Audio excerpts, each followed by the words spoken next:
ಹೈನುಗಾರಿಕೆಯಿಂದ ಉದ್ಯೋಗ ಸೃಷ್ಟಿಯಾಗತ್ತೆ.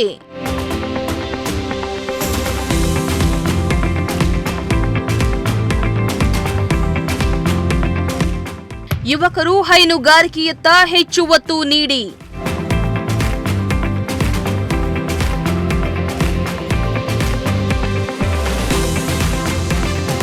ಹಾಲು ಒಕ್ಕೂಟ ನಿರ್ದೇಶಕ ಎಸ್ಆರ್ ಗೌಡ ಕರೆ.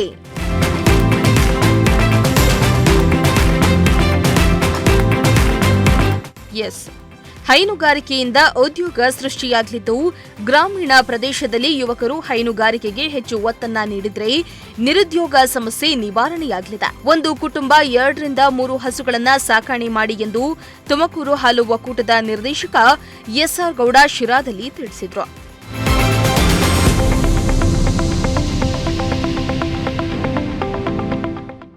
ಇನ್ನು ಶಿರಾನಗರದ ನಂದಿನಿ ಕ್ಷೀರ ಭವನದಲ್ಲಿ ಆಯೋಜಿಸಿದ್ದ ಕೃತಕ ಗರ್ಭಧಾರಣ ಕಾರ್ಯಕರ್ತರಿಗೆ ತರಬೇತಿ ಹಾಗೂ ರಾಸುಗಳ ಮರಣ ಫಲಾನುಭವಿಗಳಿಗೆ 40 ಲಕ್ಷ ರೂಪಾಯಿಗಳ ಚೆಕ್ ವಿತರಿಸಿ ಮಾತನಾಡಿದ ಅವರು, ಹೈನುಗಾರಿಕೆಯು ಪವಿತ್ರವಾದ ಉದ್ಯಮವಾಗಿದ್ದು, ರೈತರು ವ್ಯವಸಾಯದ ಜೊತೆಗೆ ಹೈನುಗಾರಿಕೆಯನ್ನ ಅಳವಡಿಸಿಕೊಂಡು ಆರ್ಥಿಕವಾಗಿ ಸಬಲರಾಗಬೇಕು. ಶಿರಾ ತಾಲೂಕು ಬಯಲು ಸೀಮೆ ಪ್ರದೇಶವಾಗಿದ್ದು, ಯುವಕರು ಉದ್ಯೋಗಕ್ಕಾಗಿ ವಲಸೆ ಹೋಗದೆ ತಮ್ಮ ಊರಿನಲ್ಲಿಯೇ ಹೈನುಗಾರಿಕೆ ಮಾಡುವ ಮೂಲಕ ಹೆಚ್ಚು ಆದಾಯವನ್ನ ಗಳಿಸಬಹುದು. ರೈತರು ಕೃಷಿ ಜೊತೆಯಲ್ಲಿ ಹೈನುಗಾರಿಕೆಯಲ್ಲಿ ತೊಡಗಿಸಿಕೊಳ್ಳಬೇಕು. ಒಂದು ಮನೆಯಲ್ಲಿ 2 ರಿಂದ 3 ಹಸುಗಳನ್ನ ಸಾಕಣೆ ಮಾಡಿದ್ರೆ ಅದರಿಂದ ತಮ್ಮ ಕುಟುಂಬದ ದಿನನಿತ್ಯದ ವ್ಯವಹಾರಗಳಿಗೆ ಬೇಕಾದ ಆದಾಯ ಸಿಗುತ್ತೆ. ಈ ನಿಟ್ಟಿನಲ್ಲಿ ರೈತರು ಆಸಕ್ತಿ ವಹಿಸಿ ಹೈನುಗಾರಿಕೆಯಲ್ಲಿ ತೊಡಗಿಸಿಕೊಳ್ಳಿ ಎಂದಿದ್ದಾರೆ. ಅತಿ ಹಿಂದುಳಿದಕ್ಕಂತ ತಾಲೂಕು. ಯಾಕೆಂದ್ರೆ ನಾವೇನ್ ಚಿಕ್ಕನಾಯಕನಹಳ್ಳಿ, ಸಿರಾ, ಪಾವಗಡ, ಮಧುಗಿರಿ, ಕೊರಟಗೆರೆ, ಸ್ವಲ್ಪ ಚಿಕ್ಕನಾಯಕನಹಳ್ಳಿ ಒಂದ್ ಸ್ವಲ್ಪ ಮುಂದುವರೆದಿರ್ಬೋದು. ಆದ್ರೂ ಕೂಡ ಈ 5 ತಾಲೂಕುಗಳು ಇವತ್ತು ಇಡೀ ಜಿಲ್ಲೆನಲ್ಲಿ ಅತಿ ಹಿಂದುಳಿದಿರ್ತಕ್ಕಂತ ತಾಲೂಕುಗಳು ಅಂತಲೂ ಕೂಡ ನಂಜುಂಡಪ್ಪ ವರದಿನಲ್ಲಿ ಆಯೋಗದಲ್ಲಿ ಇವತ್ತಿದೆ. ಯಾಕಂದ್ರೆ ನಮ್ಮಲ್ಲಿ ಹಾಲಿನ ಉತ್ಪಾದನೆ ಬಹಳಷ್ಟು ಕಡಿಮೆ. ಈ ತಾಲೂಕುಗಳಿಗೆ ಹಾಲಿನ ಉತ್ಪಾದನೆ ಹೆಚ್ಚು ಮಾಡ್ಬೇಕಾಗ್ತಕ್ಕಂಥದ್ದು ನಮ್ಮ ಎಲ್ಲ ಇವತ್ತು ಒಕ್ಕೂಟದ ವ್ಯವಸ್ಥೆನಲ್ಲಿ ಆಗ್ಬೇಕಾಗ್ತಕ್ಕಂಥ ಬಹಳ ಮುಖ್ಯವಾಗ್ತಕ್ಕಂಥ ಒಂದು ವ್ಯವಸ್ಥೆ. ಯಾಕಂದ್ರೆ ಇವತ್ತು ಶಿರಾ ತಗಳಿ ಒಂದ್ 75,000, ಚಿಕ್ಕನಾಯಕನಹಳ್ಳಿ ತಗಳಿ ಅದೊಂದು 80,000, ಮತ್ತೆ ಈ ಕಡೆ ಮಧುಗಿರಿ ತಗಳಿ ಅದಾಲೆ ಒಂದು 80-85 ಇರ್ಬೋದು ಅನ್ಸುತ್ತೆ. ಈ ರೀತಿ ಎಲ್ಲ ನಮ್ಮಲ್ಲಿ ಏನು ಇರ್ತಕ್ಕಂತ 5 ತಾಲೂಕುಗಳಲ್ಲೂ ಕೂಡ ಹಾಲಿನ ಉತ್ಪಾದನೆ ಕಡಿಮೆ. ಇನ್ನು ಉಳಿಕೆ 5 ತಾಲೂಕುಗಳಲ್ಲಿ ಹಾಲಿನ ಉತ್ಪಾದನೆ ಸುಮಾರು 1 ಲಕ್ಷ ಇವತ್ತು ದಾಟಿ. ನಾವು ಯಾಕೆ ಇವತ್ತು ಹಾಲಿನ ಉತ್ಪಾದನೆಯಲ್ಲಿ ನಾವು ಹಿಂದುಳಿದಿದ್ದೀವಿ ಎಂಬುದು ಅವಲೋಕನ ಮಾಡಿದಾಗ, ಮೂಲಭೂತವಾಗಿ ನಮ್ಮ ರಾಸುಗಳನ್ನ ಅಭಿವೃದ್ಧಿ ಮಾಡ್ತಕ್ಕಂಥದ್ದು, ಆ ರಾಸುಗಳನ್ನ ಯಾವ ರೀತಿ ನಾವು ಸಾಕಾಣಿಕೆ ಮಾಡಬೇಕು, ಮತ್ತೆ ನಮ್ಮ ರೈತರ ಕಾಳಜಿ ಯಾವ ಮಟ್ಟಿಗೆ ಇರಬೇಕು, ಇವುಗಳೆಲ್ಲ ಬಗ್ಗೆ ಮೂಲಭೂತವಾಗಿ ನಾವು ತಿಳ್ಕೋಬೇಕಾಗ್ತಕ್ಕಂಥದ್ದು ಬಹಳ ಮುಖ್ಯವಾಗ್ತಕ್ಕಂಥದ್ದು. ಅದಕ್ಕೆ ನಾನು ನಮ್ಮ ಶ್ರೀನಿವಾಸ್ ಅವ್ರ ಜೊತೆ, ನಮ್ಮ ಗಿರೀಶ್ ಅವ್ರ ಜೊತೆ ನಾನು ಮಾತಾಡಿದೆ.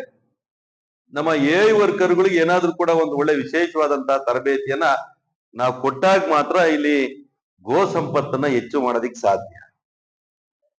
ಯಾಕೆಂದ್ರೆ ಇದಾಗದಲ್ಲೇ ಇದ್ರೆ ನಾವ್ ಯಾರು ಏನು ಮಾಡಕ್ಕಾಗಲ್ಲ. ಇಡೀ ನಮ್ಮ ವ್ಯವಸ್ಥೆಗೆ ಮೂಲಭೂತವಾಗಿ ಒಂದು ಫೌಂಡರ್ಗಳು ಅಂದ್ರೆ ನೀವು.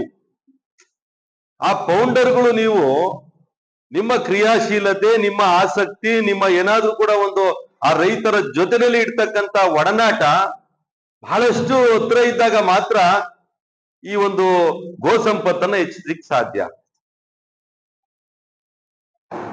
ಇವತ್ತು ನಾನು ನಮ್ಮ ಡಾಕ್ಟರ್ ಮೋಹನ್ ಸರ್ ಅವರು ಕೆಳಗಡೆ ಮಾತಾಡ್ತಾ ಹೇಳಿರು, ಸುಮಾರು 1 ಲಕ್ಷನೋ 2 ಲಕ್ಷನೋ ಇವತ್ತು ಬಂಜೆತನದಿಂದ ಇರ್ತಕ್ಕಂಥ ಹಸುಗಳು ನಮ್ಮ ಜಿಲ್ಲೆನಲ್ಲೇ ಕೂಡ ಇದೆ. ನಾವು ಹೊಸ ಹಸುಗಳನ್ನ ಕಟ್ಟಬೇಕು, ಹಾಲಿನ ಉತ್ಪಾದನೆ ಜಾಸ್ತಿ ಮಾಡ್ಬೇಕು ಅಂತ ಒಂದ್ ಕಡೆ ನಮ್ದು ಪ್ರಯತ್ನ ಇದ್ರು ಕೂಡ, ಇನ್ನೊಂದ್ ಕಡೆ ಏನು ಕರುಗಳನ್ನ ಹಾಕ್ದಲೇ ಇರ್ತಕ್ಕಂತ ಬರಡು ರಾಸುಗಳನ್ನ ಅವನ್ನ ಫಲ ಕೊಡಂತ ಮಟ್ಟಕ್ಕೆ ಅವನ್ನ ವೈದ್ಯಕೀಯ ಟ್ರೀಟ್ಮೆಂಟ್ ಕೊಡ್ತಕ್ಕಂಥದ್ದು ಕೂಡ ಬಹಳ ಮುಖ್ಯ. ಪುನರಾವರ್ತನೆ ಮಾಡ್ಲಿಕ್ಕೆ ಹೋಗೋದಿಲ್ಲ. ಅದನ್ನ ಮಾಡಬೇಕಾದ ಏನು ಕರ್ತವ್ಯ ಮತ್ತು ಜವಾಬ್ದಾರಿ ನಿಮ್ಮಲ್ಲಿದೆ, ಮಾಡ್ಲೇಬೇಕಾಗ್ತದೆ. ಯಾಕಂತಂದ್ರೆ ಹೆಸರು ಬೇಕಾದ್ರೆ ಅದನ್ನ ಕೇಳ್ತಾರೆ, 50,000 ಕೊಟ್ಟಿದೀವಿ, 20,000 ಆಗಿದೆ, ಇನ್ನು ಕೊಡಿ ಅಂತ ಕೇಳಿದಾಗ 50,000 ಇನ್ನು 30,000 ಇದೆಯಲ್ಲ, ಇನ್ನು ಅದಕ್ಕೂ ಇದು ಕೊಡಿ ಅಂತ ಕೇಳ್ತಾರೆ. ಅದಕ್ಕೂ ಏನು ಟೆಕ್ಸ್ಟ್ ಟೈಮ್ ನಮಗೆ ಬರೋದಿಲ್ಲ. ಸೊ ಬಹಳಷ್ಟು ವಿಷಯಗಳು ನಮಗೆ ಸಿಗೋದಿಲ್ಲ. ಅದಕ್ಕೋಸ್ಕರವಾಗಿ ಉದ್ದೇಶ ಇಷ್ಟೇ, ನಮ್ಮ ಭಾರತ ಪರಿಷತ್ನಲ್ಲಿ ನಾನು 100% ನಾನು ಖಂಡಿತ ಕೇಳೋದಿಲ್ಲ. ಒಂದು 70%ಕ್ಕಿಂತ ಮೇಲೆ ಆದ್ರೆ ನಮ್ಮ ಮರ್ಯಾದೆ ಉಳಿತದೆ. ಅದನ್ನ ನೀವು ಮಾಡ್ಬೇಕಾಗ್ತದೆ. ವಿಷಯಗಳನ್ನ ಅರ್ಥ ಮಾಡ್ಕೊಳ್ಳಿ. ನಮ್ಮ ಡಾಕ್ಟರ್ ಇರ್ತಾರೆ, ಡಾಕ್ಟರ್ ಶ್ರುತಿ ಅವರು ಇರ್ತಾರೆ, ಮತ್ತೆ ಹರೀಶರು ಅಂತ ಅವ್ರು ಬೇಕಾದ್ರೆ ನಾವು ಕೇಳ್ತೀವಿ. ವಿಷಯ ಏನಿದೆ, ಏನು ನಿಮ್ಗೆ ಸಮಸ್ಯೆ ಇದೆ ಅರ್ಥ ಮಾಡಿಕೊಂಡು ಪ್ರತಿಯೊಬ್ರು ಇದಕ್ಕೆ ಇಂಟ್ರೆಸ್ಟ್ ಕೊಟ್ಬಿಟ್ಟು, ಇಲ್ಲ ಆಗೋದಿಲ್ಲ ಕಷ್ಟ ಇದೆ ಅಂತ ಖಂಡಿತ ಬಿಡ್ಬೇಡಿ. ದಯವಿಟ್ಟು ಮಾಡಿದ್ರೆ ಈ ಕಾರ್ಯಕ್ರಮ ಖಂಡಿತ ಯಶಸ್ವಿ ಆಗ್ತದೆ ಅಂತ. ಎಲ್ಲ ಕೂಡ ಈ 2:30-3 ಗಂಟೆ ಒಬ್ರು ಕೂಡ ಅಲ್ಲಾಡಿಲ್ಲ. ನಿಮ್ಮಲ್ಲಿ ಮುಖದಲ್ಲಿ ಇನ್ನೂ ಆಸಕ್ತಿ ಹಾಗೆ ಇರುತ್ತೆ. ನಿಮ್ಮಲ್ಲಿ ಪಾಸಿಟಿವಿಟಿ ನೋಡ್ತಾ ಇದ್ದೀನಿ ನಾನು ಇವತ್ತು. ಖಂಡಿತವಾಗ್ಲೂ ಕೂಡ ನಾವು ಏನ್ ಅನ್ಕೊಂಡ್ಬಂದಿದ್ದ ಕೆಲಸ ಆಗುತ್ತೆ. ಇನ್ನೊಂದು ತಿಂಗಳ ಆಗಸ್ಟ್ ಎಂಟರೊಳಗೆ ನೀವೆಲ್ಲರೂ ಕೂಡ ಏನ್ ಉದ್ದೇಶಕ್ಕೆ ಕಾರ್ಯಕ್ರಮ ಮಾಡಿದೀವಿ, ಆ ಕಾರ್ಯಕ್ರಮದ ಫಲ ನಾವು ಪಡಿತೀವಿ ಅನ್ನೋದಕ್ಕೆ 100% ನಡೆದದ್ದು ಖಾತ್ರಿ ಆಗ್ತದೆ. ಮುಖ್ಯವಾಗಿ ಆಗ್ಲೇ ನಿಮ್ಗೆಲ್ಲ ಹೇಳಿದೆ, ಈಗ ಕಹಮ 1,06,00,000 ಲೀಟರ್ ಆವಿಷ್ಕರಣೆ ಮಾಡಿದೆ. ಅದಕ್ಕೆ ನೀವೆಲ್ಲರೂ ಕಾರಣ. ಅದನ್ನ ನಿರ್ದೇಶಕ ಸಮ್ಮುಖದಲ್ಲಿ ಹೇಳ್ಬೇಕಂತ ಮತ್ತೊಮ್ಮೆ ಹೇಳ್ತಾ ಇದ್ದೀನಿ. ಈ ಒಂದು ಇದಕ್ಕೆ ಈ ಒಂದು ಏನ್ ನಾವು ಆವಿಷ್ಕರಣ ಅಚೀವ್ಮೆಂಟ್ 1,06,00,000 ಲೀಟರ್ ಮಾಡಿದೀವಿ. ಅದಕ್ಕೆ ಮೂಲ ಕಾರಣ ಕಾರ್ಯಕರ್ತರು ಅಂತ ಹೇಳೋದಕ್ಕೆ ನೀವೆಲ್ಲರೂ ಕೂಡ ಒಳ್ಳೆಯದಾಗಿ. ಹಾಗೆ ಈ ಒಂದು ಕಾರ್ಯಕ್ರಮ ಬೆಳಗ್ಗೆ ಹೇಳಿದ್ದೆಲ್ಲ ಹೇಳ್ತಾ ಇದ್ವಿ. ಈಗ ನಿಮ್ಮಲ್ಲಿ ನೀವೆಲ್ಲರೂ ಕೂಡ ಕಷ್ಟಪಟ್ಟು ಮಾಡ್ತಾ ಇದ್ದೀರಾ ನೋಡಿ. ಟಾರ್ಗೆಟ್ 3,32,000ಕ್ಕೆ 3,18,000 ಮಾಡ್ತಾ ಇದ್ದೀರಾ. ಅಂದ್ರೆ 96% ನೀವು ಅಚೀವ್ ಮಾಡ್ತಾ ಇದ್ದೀರಾ. ಆದ್ರೆ ಎಲ್ಲಿ ಬರ್ಬೇಕು ಅದು ತೋರಿಸ್ತಾ ಇಲ್ಲ. ಅದು ಮುಂದಿನ ದಿನಗಳಲ್ಲಿ ನೀವೆಲ್ಲ ಮಾಡ್ತೀರಾ ಅಂತ ಅನ್ಕೊಂಡ್ರಿ. ಯಾಕೆಂದ್ರೆ ಇವತ್ತು 21% ಇದೆ. ಈಗ ಈಗಿನ ಪ್ರಕಾರ ಜುಲೈ 8 33% ಬಂದಿದ್ದೀರಾ.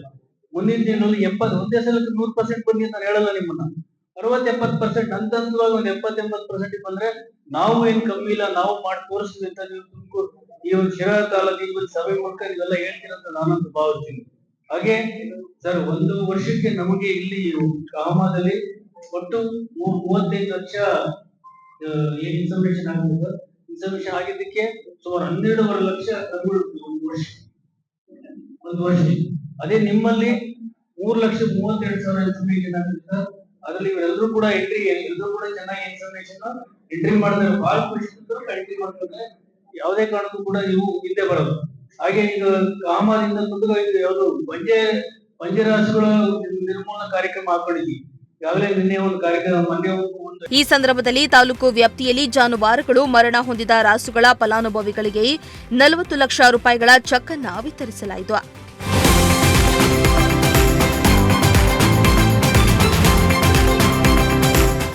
ಈ ಸಂದರ್ಭದಲ್ಲಿ ಸಂಪನ್ಮೂಲ ವ್ಯಕ್ತಿ ಅಪರ ನಿರ್ದೇಶಕ ಡಾ ರಾಘವನ್, ಡಾ ಮೋಹನ್, ವ್ಯವಸ್ಥಾಪಕರಾದ ಶ್ರೀನಿವಾಸ, ಚಂದ್ರಶೇಖರ್ ಕೇದನೂರು, ಉಪವ್ಯವಸ್ಥಾಪಕ ಬಿ ಗಿರೀಶ, ವಿಸ್ತರಣಾಧಿಕಾರಿ ಚೈತ್ರ, ಡಾ ಶ್ರುತಿ, ಪಶು ವೈದ್ಯ ಡಾ ಶ್ರೀಕಾಂತ್, ಸಮಾಲೋಚಕರಾದ ಪಿಎಂ ಬಾಬಾ ಫಕ್ರುದ್ದೀನ್, ದಯಾನಂದ ಪ್ರವೀಣ್ ಸದಸ್ಯರು ಹಾಜರಿದ್ದರು.